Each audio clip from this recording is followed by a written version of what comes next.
He joined Randall Riley in 2011 as an associate editor. He was promoted to his current position in 2012 and led the integration of Successful Dealer Program under the TPS umbrella in 2017.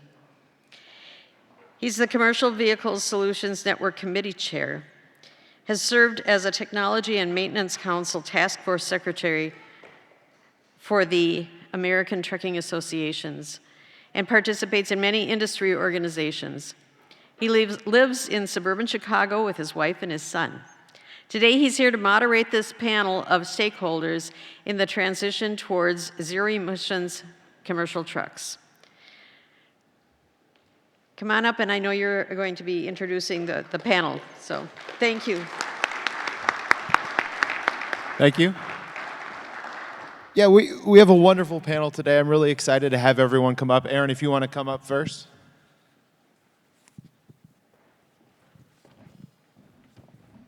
So this is Aaron Corsius. He's the manager of zero-emission vehicles with Xcel Energy.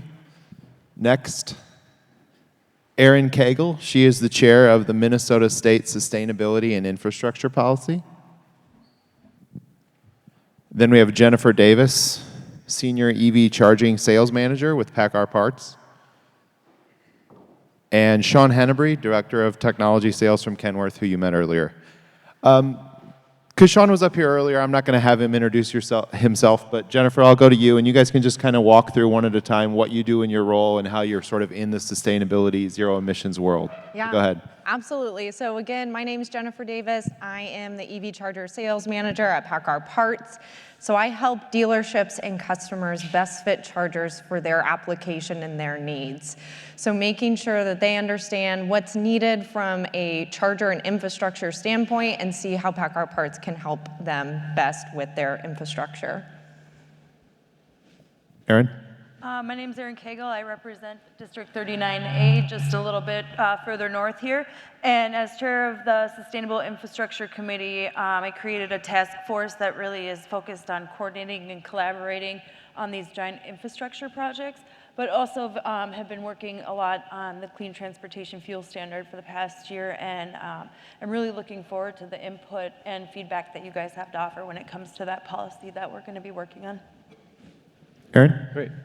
Hi, everybody. My name is Aaron Corsius. I'm the Zero Emissions Vehicles Manager at Xcel Energy, and my role is to help the organization on its journey to electrify its internal fleet, which 2030 goals set are about 2,000 light-duty vehicles and about 900 medium and heavy-duty trucks. So, not only convert the vehicles to electrified alternatives by 2030, but then also set up the organization on the path to success to adopt those properly. And it really starts with people, and then secondarily, charging infrastructure. So really excited to participate in the panel today. Thank you.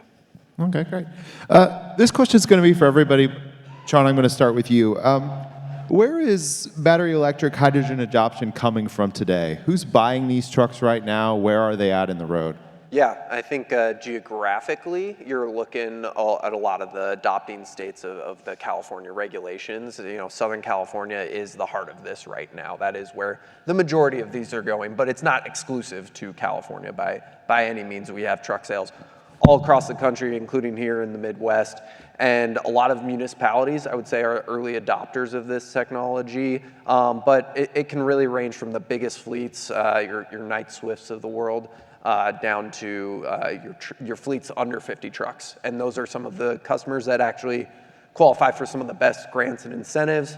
And so they're actually able to make this pencil out as well as a big fleet could as well. Jennifer, working with fleets that want to install infrastructure, I'm sure there's a lot in California, but outside of California, here in the Midwest, what kind of investment are you seeing? What kind of customers are coming to you with looking for help? Yeah, I think from the perspective that we've had so far, like Sean mentioned, we're all over the United States and in Canada. So we've had different experiences in each part of the country, and understanding each situation is very unique. I think we have options to be able to give temporary solutions, knowing that trucks need to be out there and understanding that it does take time to get the power, and then also starting that transition of getting the power to the facility. Once you have that power, being able to put in those chargers and be able to use them. I think we're learning all the time with everyone from this standpoint, and we're just going to keep growing to understand that. But even though we have a large footprint in California, we can use those learnings and bring them even to places like Minnesota. Aaron, localizing that question, what kind of customers or what kind of businesses are coming to you or coming to the state and saying, we want to look into this, or we know this is in our future, how can you assist us? Well, one of the things that we're working on right now is just kind of building that coalition of organizations. And so, you know, we really want to work together with folks like you on building that policy. But one of the things that, you know, we don't really see people like, you know, customers demanding things. I don't know what's going on with this mic here, sorry. But, you know, one of the things that we really want to do is I want to see Minnesota farmers growing fuel. You know, I want the impossible gas, or whatever we call it, you know, to help with that transition. There's a lot of, like the heavy duty equipment and stuff is going to be really hard to electrify. We already did SAF, the sustainable aviation fuel. And so really kind of taking that and seeing how we can bridge that gap until we get to where we need to be. I also, Cummins is in my district, so they are making the electrolyzers and fuel, hydrogen fuel cell engines and things like that. And so I'm just really kind of trying to spur the innovation that we see, and then make sure that the policies that we put in place make it as painless as possible to transition. Aaron, what about you and your business? Where did you guys decide you wanted to start, or how you wanted to start? It's a really interesting question. Sadly, I wasn't part of the organization when the decision was made on where to Passing start. the buck. Yeah, a little bit. But, you know, there's a lot of opportunity still with the goal lines that have been set. And so, you know, I've always told people that if you don't set lofty goals, you won't, you know, if you don't aim for the moon, you're not going to hit the stars, right? So these goals are designed to spur transition and really get people going and moving in the right direction. Are we going to reach them in the, you know, the time frame that we set? Probably not. You know, the reality is that we have to move at the pace at which the marketplace is enabling us to. There's a lot of use cases right now in our own fleet that aren't being met through zero emissions alternatives at the moment. So what can we do in the meantime? We can focus on maybe electrifying the back half of the truck. You know, how do we work in more EPTO solutions to enable vehicles or our trucks to operate silently in the night when we're trying to restore power and obey noise ordinance at the same time. So that's a great example of, you know, some steps that can be taken in the near term, you know, despite the challenging goal line that has been set.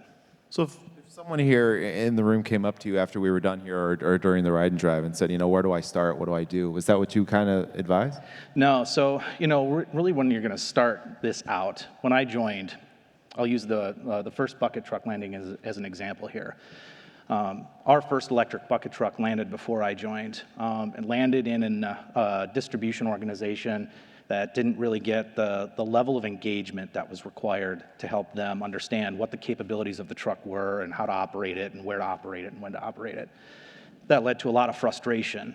So the answer to the question is, it starts with people. You need to understand what solutions are out there, and then you need to start bringing your constituency along with you on the ride. You need to make sure they understand what electrified solutions are capable of, what they're not capable of, how long does it take to charge this thing, you know, what's going to be my range in wintertime.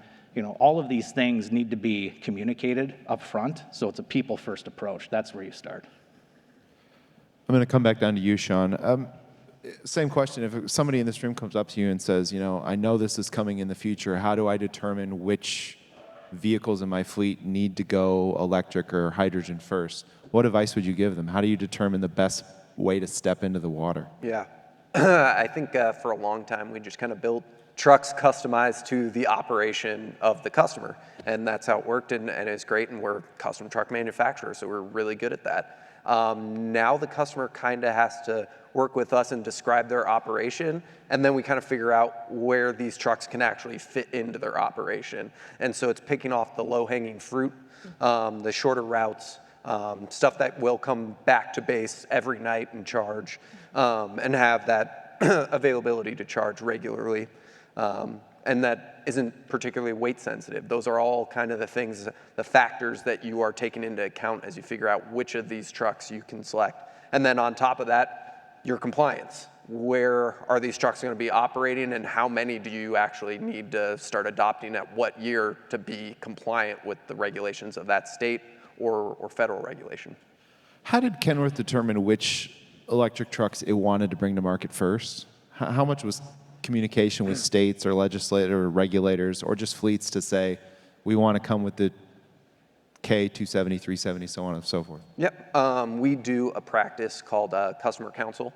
So we've been doing that for a really long time, and we usually break it out to kind of different vocations. So we have a vocational one, on-highway customer counsel, a medium-duty customer counsel. So we work closely with customers from varying backgrounds, different applications to really understand their needs, and we're looking at our development cycle years in advance and putting this technology in front of them first, getting their feedback and figuring out what's going to work for the majority of those customers, what will work best in those certain applications. So it made sense to target, for K270, K370E. That makes sense. The maneuverability of that platform, it's going to go into those in-city operations. That's really what we're targeting for a lot of the electrification there. T680E, that's really a port drayage truck. It's great for that.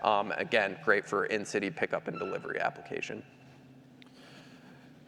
Jennifer, when everyone has come up today and talked about CARB, and they talked about the CARB states, Minnesota was not on that list of CARB states. But one thing I know that you can tell the audience here is even though it's not, they probably need to start now to prepare for some of the EPA regulations, correct? Yeah, absolutely. And I think from a timing standpoint, you might think, wow, 2027 is a really long time away. But when you start thinking about getting chargers implemented and getting those trucks on order and delivered and the charging ready to go, we've been seeing anywhere from 1.5 to 2 years just to get that power if you don't have it at your facility already.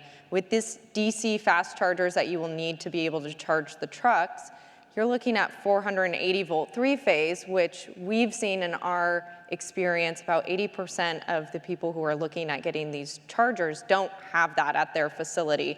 So that really increases the timeline on how long this is going to take you to get your infrastructure in place and then get the truck. So when you start thinking about this, don't wait till the last minute, because you want to understand, like Aaron was talking about, in people and understanding how this operation works. This is going to be pretty different than your typical diesel application and what you would normally do. So getting that experience and not just flipping your fleet completely over and kind of taking those baby steps to understand how this is going to work for your business, that's where we've been seeing people be very successful. And the first call should probably be to the local utility, correct? Yes, absolutely. Talk to your local utility company, let them know what you need, let them know what your plans are, and start to kind of plan out how long is that going to take so you can understand as a business owner where your timelines are going to be. Aaron, Sorry. Aaron, too. He's not even an AA run. Nope, I'm not. What are you hearing from utilities in the state in trying to be prepared for this? And are you working with them? Are you working with fleets? How does the state of Minnesota prepare for this technology? Well, Xcel Energy is always a big part of the conversation. I think one of the things that I worry about is that infrastructure, and especially for long haul trucking, where you're not going to be going to a charging port. Then the state has to help set up that infrastructure. And right now in Minnesota, we don't even have enough spots for truckers to park and sleep. And so, it's just really we have to really start planning and trying to figure out what we want in the state. And then also, how are we going to get there? And so there's going to have to be some large investments. I know that there's a lot of the federal tax credits and things coming down the pike, but it's going to be a long haul, just like Jennifer said. Aaron, on your side, how long does it take to get charging for you guys? You are the energy company. Is it easier? No, it's not. So when you get the what seems like a strong arm from the utility company, it's not because we don't want to do it. It's because it's a challenge. I've been to, there's there's a certain path you have to follow internally here at Xcel Energy, for me anyway, in order to get funding that I need to place the infrastructure I require to transition my vehicles. And that path I've been on here for the past almost a year and a half since I started in this position. Been to the drawing board once, twice, maybe 3 times, trying to get this passed through. The challenge is it's very complex with all of the parts it takes to upgrade a site to a 480 service, for example. You're gonna need new transformers, some of those oil-filled transformers that are long lead time components, sometimes up to 2 years to procure. And all the other supporting infrastructure behind it. And it's no different for me than it is for any other customer in our territory. We're all sort of grasping for the same resources. And so it's important to get in front of the utility company sooner rather than later, as mentioned before. But it's also important to set the right expectations with your organization, knowing that it's going to take a long period of time to get the infrastructure in place that you require to transition your vehicles. So don't purchase that electric vehicle right away. I guarantee you, no matter how long the lead time on your electric vehicle, it's going to beat your infrastructure there if you start that journey at the same point in time. For the customers out here that are considering buying an electric truck or want to buy an electric truck soon, and this question could be for anyone, but for those of you that have experience with this, what is there something maybe they're not thinking about? Is there anything, because to go to Sean's question, Kenworth's been making custom trucks for almost 100 years. You know how to do that. They know how to order that. This is a completely new experience. Is there something that goes beyond what we normally expect? Yeah, I would say something that I don't think anybody's really grasping. Aaron might be on kind of the forefront of this is PTO. Really understanding all of the things that could be powered by a truck besides just moving it down the road. The integration work there. We're blazing a new trail every time we try and do some kind of electrified PTO. So it becomes a completely new project, understanding the power requirements from the PTO that operating off the diesel truck, trying to translate that into an electric motor and pump, and then still make that work and package on the back of a truck in a similar way. It's a completely different engineering project every time. So that's some of the fun learning that we're getting to do in the early days of this, and hopefully it'll look a lot more similar pretty soon, and it'll be pretty standardized. But right now, it's something that people aren't really talking about as much. That's going to be a big part of this journey. Jennifer, on charging, how realistic will public charging options be for carriers? Say you decide you want to buy a truck and you think it's going to be 2 to 3 years for charging, and like Aaron said, always wait until you're close to the end before you order the truck, but you get the truck and the charging's still not ready. Will there be public options? I think there will. We talk to people all the time that we're kind of helping with where these trucks are running, so where are they most needed for the public setting. Lots of different options out there from like a leasing perspective, from being able to just have a parking spot that has a charger. Those are definitely options that are out there. I don't necessarily know that they're in this area, but we are talking to people always because we understand might not be something you can get on your property right away. So what are some in-between options? And also if you're driving, where can you probably stop like a gas station to be able to fill up and get some extra miles?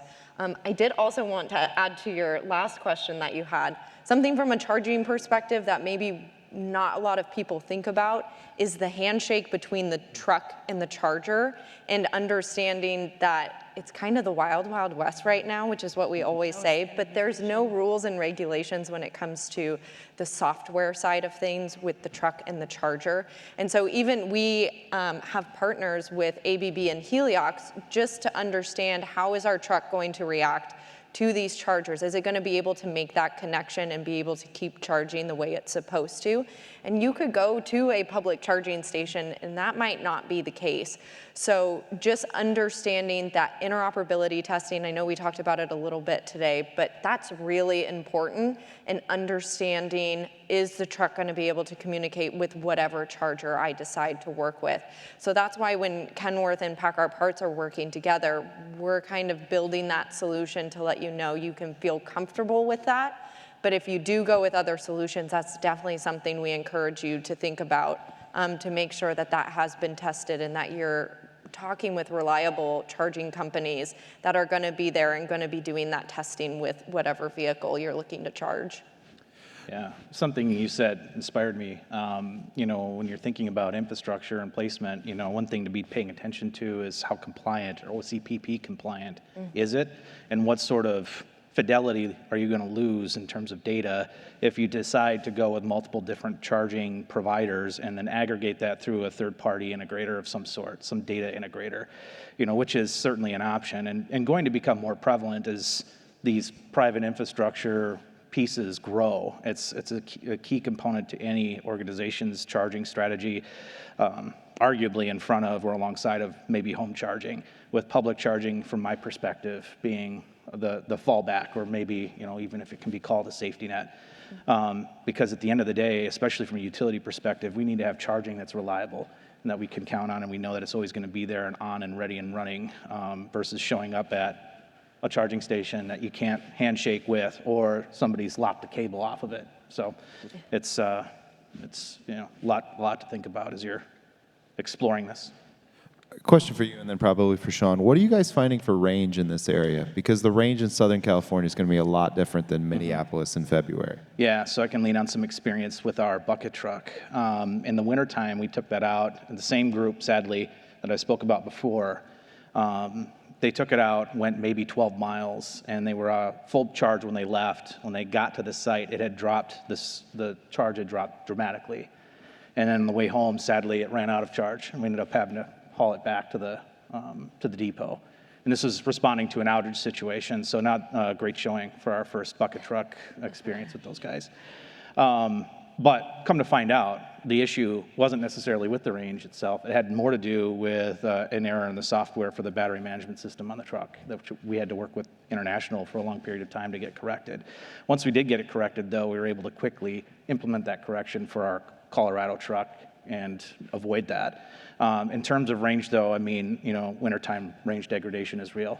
You're going to see anywhere between, on a good day, 40% range loss up to even, you know, 80 to 70% range loss. I've seen that in my Lightning myself, just traveling around in single-digit weather, not even below zero weather. So it's real. That same problem with biodiesels as well, because the colder it is, the sludgier it gets too.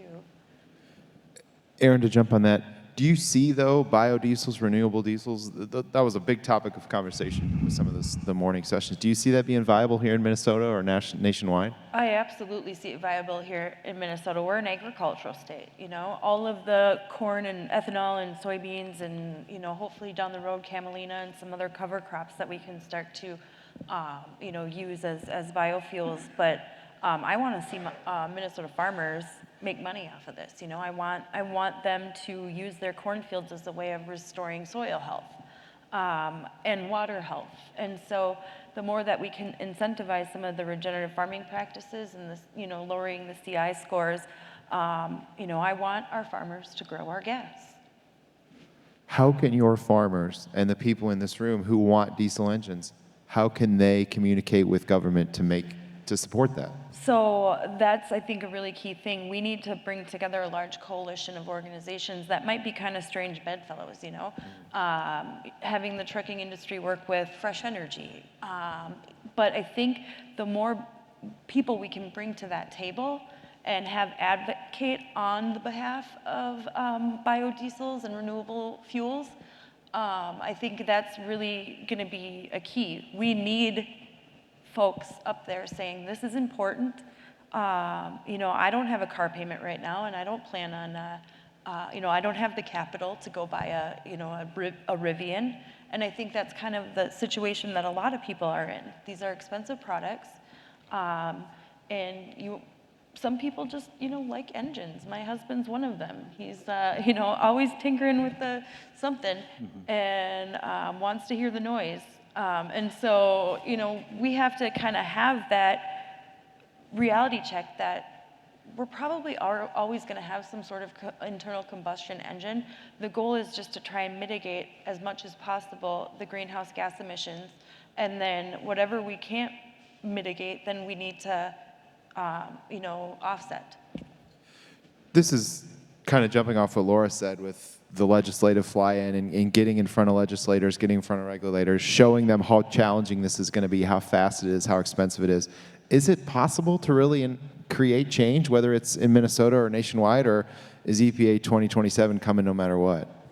You know, I mean, I'm not sure on that. I actually pay very little attention to the federal government.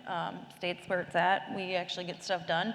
And so I'm just thinking about what we can do here in Minnesota and how we can make it most benefit the people here in Minnesota. I mean, we're already growing the ethanol that we're shipping out to California. And we want to make sure that ethanol is being farmed responsibly. And I got to go take a tour of one of the regenerative farms out in western Minnesota, and no piece of corn goes unused. It's just, you know, they can split it up and take the gas parts of it and then take the protein parts of it and use it in dog food. I mean, literally. So, yeah, I think, you know, there's definitely ways that you guys can make a difference, for sure. And I think we can do it in Minnesota. We just need everybody to step up and say why it's important to their industry and put some pressure on legislators and the governor. The other thing that I think will have value here in Minnesota and across the Midwest is hydrogen, but we know that that's farther behind than electric. So I'll start with you, Sean. What do you think the timeline is for getting a lot of hydrogen vehicles into the space? Yeah, we're projecting late 25, early 26, where we'll have trucks into customer hands. Mind you, we're building that schedule of trucks towards where we think fuel is going to be available, so we can deploy those in a concentrated area, have them operate there, and know that the fueling stations can provide fuel consistently. They see a consistent amount of off-takers from those fueling stations, so it creates that ecosystem. That's a lot of hand-holding, though. So we're doing basically daily meetings with your major industrial gas companies, your traditional fossil fuel companies, who are all kind of using the hydrogen hub funding that was through the infrastructure bill as their chance to kind of change a lot of their business towards some of these renewable gases. So it's an exciting technology. I think it will proliferate through that hydrogen hub to create corridors first that will have hydrogen fueling stations, and then eventually those corridors will connect and we'll have a big network of hydrogen refueling. But it's going to take a lot of time, and it's going to be almost station by station, route by route, as we make sure that there's enough trucks and enough depots to actually satisfy both. And enough energy to create the hydrogen. And I think that's one of the big things. My dream is that, you know, you pull up to a gas station and it's got a bunch of solar panels on top, and that they're fueling the electrolyzers that these guys are making over here, and you can just, you know, have that electrolyzer on site and make your own. One concern I do have about hydrogen, though, is the water consumption, and so I just haven't done a lot of research on that, but I think, you know, that's something to keep in mind too. Yeah, I'll add that we've spent the last 9 months putting together a pilot strategy for hydrogen. Our goal is to have a prototype on the road by end of 25, early 26, with production vehicles in service of our fleet by end of decade, 28 timeframe. There's a lot of work that's been going on to understand where can we deploy these vehicles. You know, you mentioned, you know, how do we get hydrogen? Well, hydrogen is also, it's a natural byproduct of the fission process and nuclear energy generation. So how can we pull hydrogen out of our nuclear plants and use that to fuel our trucks, for example? In Colorado, we're in partnership with New Day Hydrogen. Once they get their hydrogen corridor set up on I-25 there, I believe that's the interstate, you know, Fort Collins, Denver, and Pueblo, that'll be the route where we'll be running some of our trucks. So, you know, there's a lot of work here to understand, you know, how do we use green hydrogen and pink hydrogen or clean hydrogen in service of our pilots and early production vehicles. So a lot of seen as a dual an ecosystem, right? Electric and hydrogen for Xcel Energy. Jennifer, has PACCAR Parts done any work with hydrogen fueling or anything like that yet, or are you still right now pretty much EV focused? No, we're mostly EV focused, but like Sean was talking about, we are talking to people, making sure they're aware of where customers are wanting these trucks and making sure that we're prepared to support them.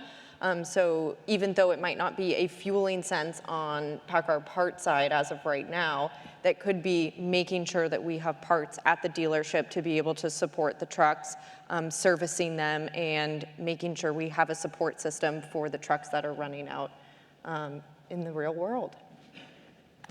This is a question I just came up with, and it might not be able to be answered, but I'm going to ask it anyway. What if we're sitting here in 2027, 2028, when the EPA rules are hitting the fleets in this room, and they're supposed to go out and buy an EV truck, but they're concerned about the range loss, and they're driving from here to Fargo, and it doesn't make sense, and there's not a hydrogen option, or there's not fueling? What advice could you give them? Could anyone up here provide any advice? Because I see that not that far down the road being a real problem. Yeah, I think right now what you can do, at least through California, is you can reach out directly to the California Air Resources Board, explain that situation, and apply for an exemption based off of the application that you do and the technology that's in the marketplace. They will then reach out to the OEMs to try and figure out, hey, is this legit? Do you not have anything on the market that would work for this? And potentially grant a waiver. So, but the earlier you're doing that, the more communicative you are with your state government to actually get that and go about the right channels to do so, the better. Because if you think you're just gonna ignore it until it's time, and then you're like, wait, this doesn't work for me, they're a little less lenient on that. So, you know, it's hard to get all of your ducks in a row, but the more communicative you can be with the state government to try and explain the situation will help them, I think, create better policy and also potentially give you some exceptions or some grace with this steep adoption curve. Yeah, in California, if you wait until the day that a law goes in place and then you ask for a waiver, you absolutely will not get one. It might be different here, but I know in California there's a lot of people that have walked into that wall in the last couple months. What's the maintenance like on an electric truck? So far, we have seen little to no maintenance. You know, getting them into the shop, rotating the tires, checking the brakes to make sure that they're free and not seized. We haven't had any major issues. We had our first a collision with a Ford Lightning the other day, which we're walking through all the complexities of getting that repaired and what does it get repaired at the moment. But outside of that, you know, the natural feedback from our, you know, we operate a grouping of about 52 captive shops across all of our operating territories. And so some of the natural concerns are, you know, how are we going to get training, and what kind of work are we going to be doing on this? So we've been closely tied with the OEMs for the vehicles that we procure to bring in people to train and act as sort of train the trainer. So far, so good. We're just trying to anticipate as much as we can, making sure we have the appropriate PPE and, you know, are operating within the boundaries of safe, and, you know, all of our shops are union and on top of it. So there's a lot of complexity that we're navigating right now to make sure that those guys are along for the ride. It's all about the people again, bringing them along. As long as they're included, then you find yourself fighting less battles on the back end. But less maintenance or easier maintenance than the less. diesel? Yeah. Down on the end for our PACCAR duo, how are you training on not only the technology of the vehicle, but also the chargers, because there's definitely maintenance required there as well? Yeah, on the vehicles, we have high voltage certified technicians anytime we sell a battery electric vehicle into a new market. So minimum 2 of those will be trained at the dealership. That would be a 4-day training that they have to go through, all about the safety of the systems, but then how to properly work on it and service the vehicle. So we're building out our Kenworth dealer network, and I think that's what, I mean, separates us from a lot of the big new entrants into the market. Like, there's so many new players that have brought a truck to market, but what's the service and support look like? Will they still be there to support that well into the future? That's what I kind of hang our hat on, is we've got 100 years of doing this, and we have the best dealer network in the country servicing and supporting our vehicles, whether they're internal combustion or zero emission. Yeah, and from a charger standpoint, that's why we have partners in the charging industry with ABB and Heliox, because we're working with them to actually implement training for our dealers to be able to service these chargers and help with that. Thankfully, the servicing and the maintenance isn't too crazy on the chargers. There's some filters that they recommend.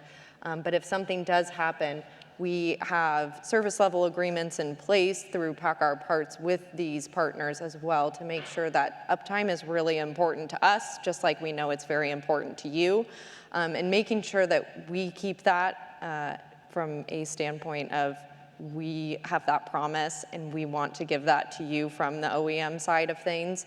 So not only are we working closely to get those plans in place and then train the dealerships up for that support, but make sure the customers are aware of what their benefits are when they buy through PACCAR and Kenworth. And people like driving them, right? Yeah, every single time we get someone in one, it's smiles afterwards. Doesn't matter if they're a scowl, if they have smiles beforehand. Everybody's got a smile on their face after they get out. Yep. Do you guys track speed on those bad boys? Oh, yeah. Absolutely, we do. I get warnings all the time. Question for anyone up here. What would you say to the person out there who says, I don't want to deal with any of this? I just want to keep running diesel trucks because they work for me and they work for my fleet. And if I don't have to do this until I have to do this, I'm never going to. Any advice? Well, I think that's where, like, that's where I think the clean renewable fuels and renewable diesel will step in. Because I think we are going to have some hard heads. I have, up at my cabin, my neighbor there, he runs a trucking company out of St. Joseph. And they deal a lot with Jenny-O products. And I was talking to him about this, and he said the day they make him go electric, it's the day he's done. And so, you know, there's just some hard-headedness. And we see that too with the regenerative farming practices. And so I think it's just kind of like once you see it working for other people, then you'll be a little bit more apt to jump into that pool.